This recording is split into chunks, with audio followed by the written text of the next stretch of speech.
దేవుని పరిశుద్ధ నామమునకు మహిమ కలుగును గాక. ప్రిలారా, ప్రభునామన మీ అందరికి వందనాలు తెలియజేస్తున్నాను.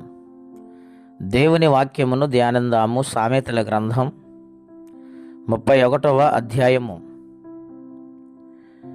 26వ వచనం. జ్ఞానము కలిగి తన నోరు తెరచును, కృపగల ఉపదేశము ఆమె బోధించును.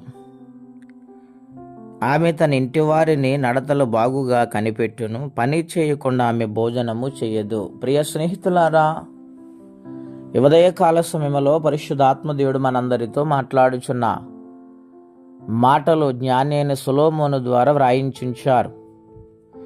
ఇక్కడ ఒక స్త్రీ కనపడుతుంది. ఆమె పేరేమిటో తెలుసా? గుణవతి. ఈమె గుణం ఎటువంటిదంటే ప్రయాసపడేది, ఆమె కుటుంబాన్ని పోషించేది, పని కలిగిన స్త్రీగా ఉన్నది.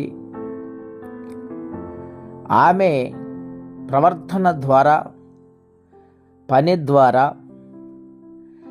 ఆమె భర్త దేశపు పెద్దల్లో కూర్చుని ఆలోచన చేసే వ్యక్తిగా ఉన్నట్లు ఈ లేఖనాల్లో మనం చూస్తూ ఉన్నాం. అంటే ఈమె చాలా ఉన్నతమైన జీవితాన్ని కలిగి ఉన్నదని ఈ లేఖనాల్లో మనం చూస్తూ ఉన్నాం. ఇక్కడ వ్రాయబడిన మాట ఏమనగా, ఆమె జ్ఞానము కలిగి నోరు తెరుస్తుంది. ఆమె నోటి మాటల కొరకు ఎంతోమంది స్త్రీలు ఆమె మాట్లాడుతుంటే వినాలని ఆశతో ఎదురు చూస్తూ ఉన్నారు. ఆమె నోటి మాట ఏ విధముగా ఉన్నది? రుచికరముగా ఉపదేశిస్తున్న స్త్రీగా. ఆ మాటలు వింటుంటే గొప్ప ఆదరణ, ధైర్యము కలుగుతూ ఉంది.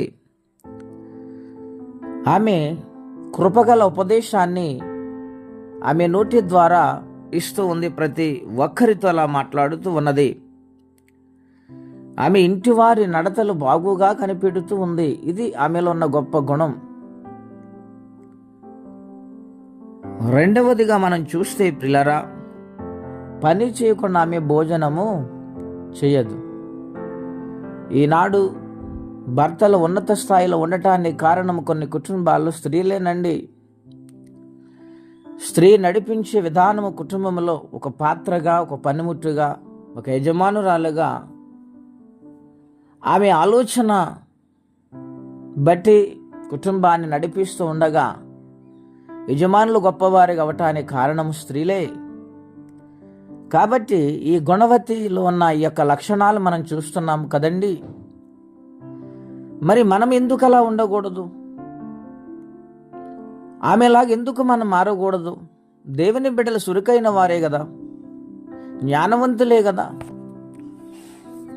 ఆ విధమైన జీవితాన్ని కలిగి ఉంటే గొప్ప కార్యాలు, కుటుంబాలు గొప్ప ఆశీర్వాదాలు చూస్తారు.